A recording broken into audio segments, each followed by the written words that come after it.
Why are we finding it hard to think about saying goodbye to the Hilux?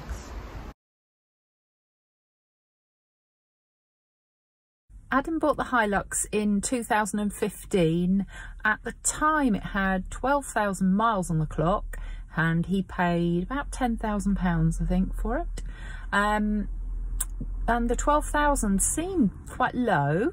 It was an ex-lease vehicle and it turns out it was owned by a mattress company, so it only ever carried mattresses, so it was in really good condition. Adam has bought a liner for the back of the truck bed. Other than that, it's pretty much standard.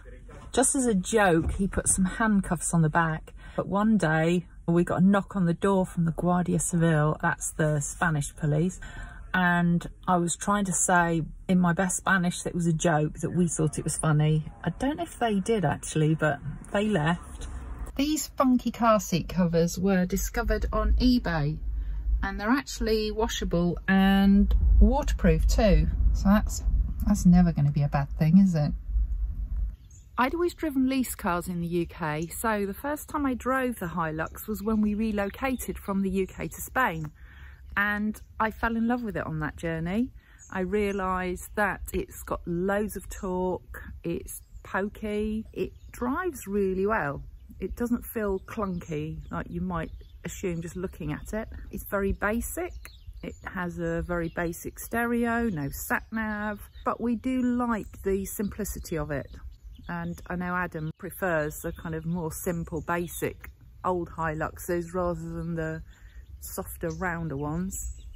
When we came to live in Spain, we weren't sure how long we were going to be here for, but it became apparent that we couldn't carry on driving the Hilux as a British registered vehicle. We looked into re-registering it as Spanish.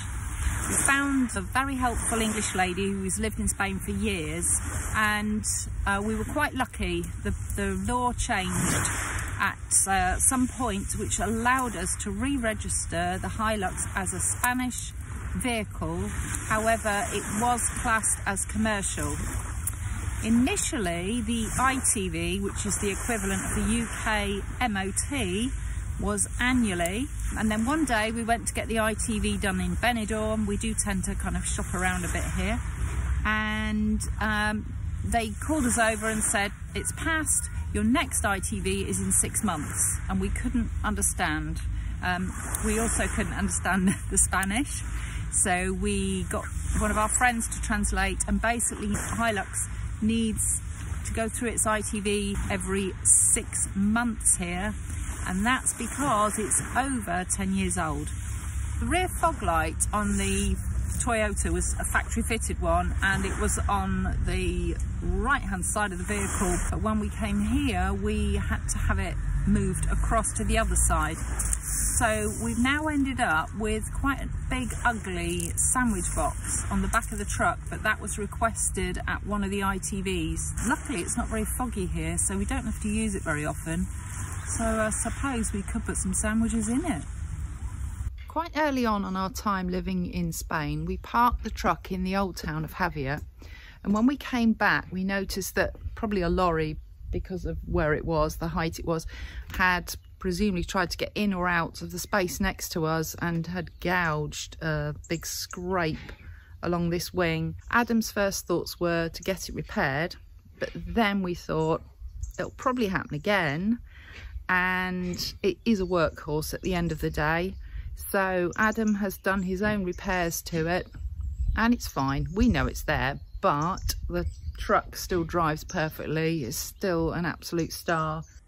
The ladder rack on the back is really useful. It gets used all the time. As well as being our daily driver, this truck is a real workhorse. It's picked up scooters, motorcycles, beer barrels, wine barrels. Unfortunately, those ones have been empty, but they make useful furniture. Picked up ton bags, saves us delivery because they just drop them in the back of the truck. Picked up fridges, it's done house moves. It's indispensable, really. If you have a truck like this, you will always have friends. So you may be wondering why we're saying we can't get rid of the Hilux. And the truth is, we don't want to. We've looked into changing before, upgrading, maybe getting something different. But every time we do it, we just come back to the same point. This, for us, is a perfect vehicle. The back seat is only designed for 2 people. And between us now, we've got 6 grandchildren. It means we can only fit 2 car seats in the back here. It's not massively comfortable if you're a passenger in the back there. It's a bit of a hard ride. So you wouldn't want to go long distances, I don't think, if there were 4 of you, but it's manageable. It's not a problem. It's just not ultra comfortable. Other than that, what are the downsides? Well, it's diesel, and I know diesel's a bit controversial, but it's very economical. Second-hand vehicles in Spain are expensive. So if we were to buy the equivalent of this Hilux in Spain, left-hand drive, it'd be more money, and why not just stick with what you know? The mileage now is 65,370. Well, that's still low mileage, and if we bought a second-hand one, it could have much higher mileage. So that's a risky take, isn't it? And we know this vehicle so well now.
Right, we're talking about the fog light here.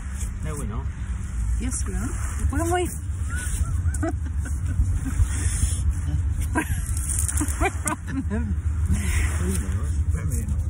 my goodness. Oh, crikey, look at that. Seagull. We didn't look at buying one here. We did. We researched how much it would be if we sold it. We sold the Hilux and tried to buy. We're never going to do that. I always knew that Spanish. we would never find one cheap, and it would always go back to the UK. We did that. We had to. That was always the I think you should do this because you're interrupting me so much. Listen to me. I am listening. What's the other thing I was going to say? That was always the plan. Was it? Second-hand vehicles are very high. Hi. Second-hand vehicles are very expensive in Spain. That's true. And then What happened? the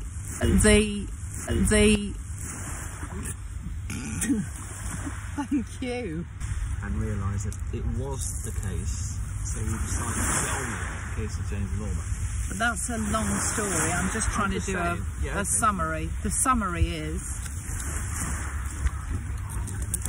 The point I'm making is...